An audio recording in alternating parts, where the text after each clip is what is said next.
Shalom, saudara-saudara yang dikasihi Tuhan Yesus Kristus. Selamat pagi, selamat berjumpa lagi pada renungan harian di pagi ini. Damai sejahtera Allah Bapa dan sukacita Roh Kudus memberkati kita semua. Kiranya kasih dan hikmat yang daripada Tuhan kita Yesus Kristus menolong kita untuk melakukan tugas dan pekerjaan kita masing-masing di sepanjang hari ini. Amin.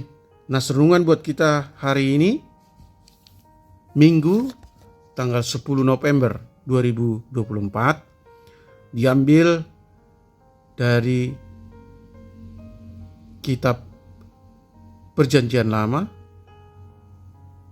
kitab 1 Raja-Raja pasal 17 ayat 16. Dikatakan demikian.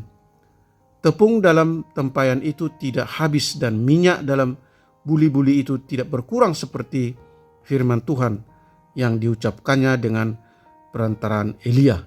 Demikian firman Tuhan. Tema renungan, memberi dari kekurangan.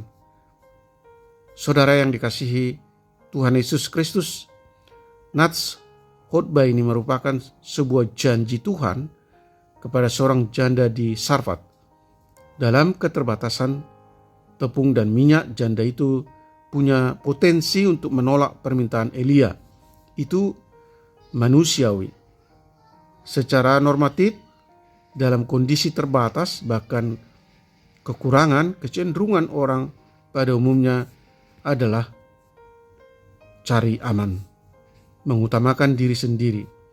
Namun tidak demikian halnya dengan perempuan janda di Sarfat.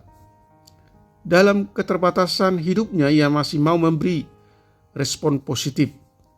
Inilah percakapan mereka, katanya, "Cobalah ambil bagiku sedikit air dalam kendi supaya aku minum. Cobalah ambil juga bagiku sepotong roti."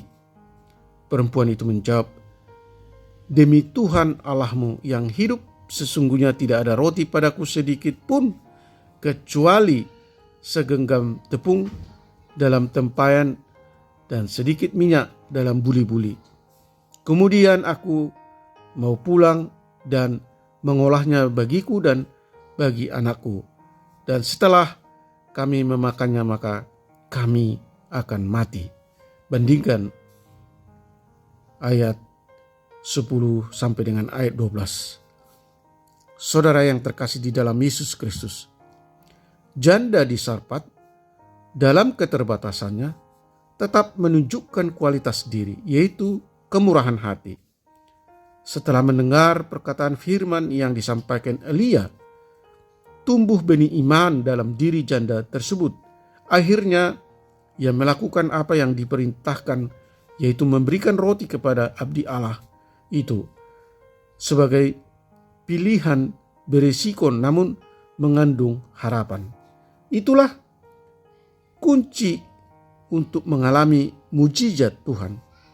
Dan akhirnya tepung dalam tempayan itu tidak habis dan minyak dalam buli-buli itu tidak berkurang seperti firman Tuhan yang diucapkannya dengan perantaraan Elia. Janda di Sarfat memberi pelajaran kepada kita bagaimana bersikap dan bertindak di masa sulit tanpa harus pelit. Ia percaya dengan ketaatan dan kepada perkataan Nabi Elia bahwa kuasa dan mujizat Allah selalu tersedia bagi orang percaya. Saudara yang dikasihi Tuhan Yesus Kristus, oleh karena itu, tetaplah bermurah hati di masa sukar, sebab ketaatanmu dan kemurahan hatimu akan menghasilkan mujizat. Amin. Mari kita berdoa. Bapa Surgawi, tolong kami Tuhan untuk hidup taat, menuruti segala perintah-Mu, sebagaimana Elia yang taat menuruti perintah Allah agar bersembunyi di tepi sungai Kerit. Ia terpelihara dari bencana yang melanda negerinya karena minum air sungai Kerit dan memperoleh makanan dari burung gagak yang mengantarnya setiap hari.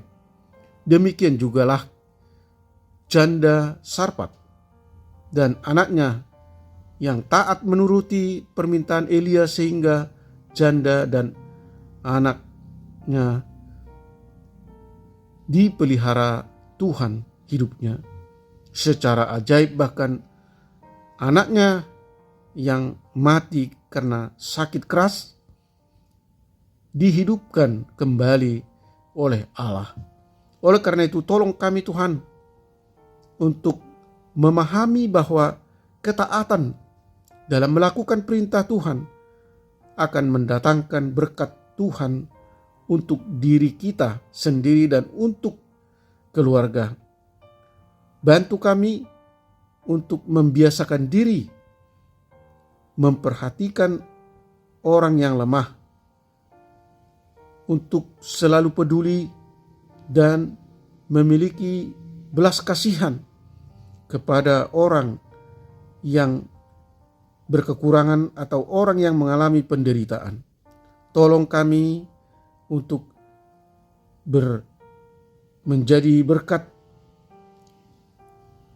bagi banyak orang dan selalu mengucap syukur dalam segala hal. Tuhan kiranya berkarya dan berbelas kasih menyembuhkan mereka yang sakit, menopang mereka yang letih lesu dan berbeban berat, dan menolong mereka yang mengalami berbagai pergumulan dan penderitaan. Tuhan kiranya menghibur mereka yang berduka. Tuhan kiranya memberkati usaha dan pekerjaan kami sehingga selalu berhasil. Terima kasih Tuhan. Dengarkanlah doa dan permohonan kami yang kami sampaikan dalam nama anak-Mu Yesus Kristus. Amin. Shalom. Selamat hari Minggu, tetap sehat. Tuhan Yesus memberkati.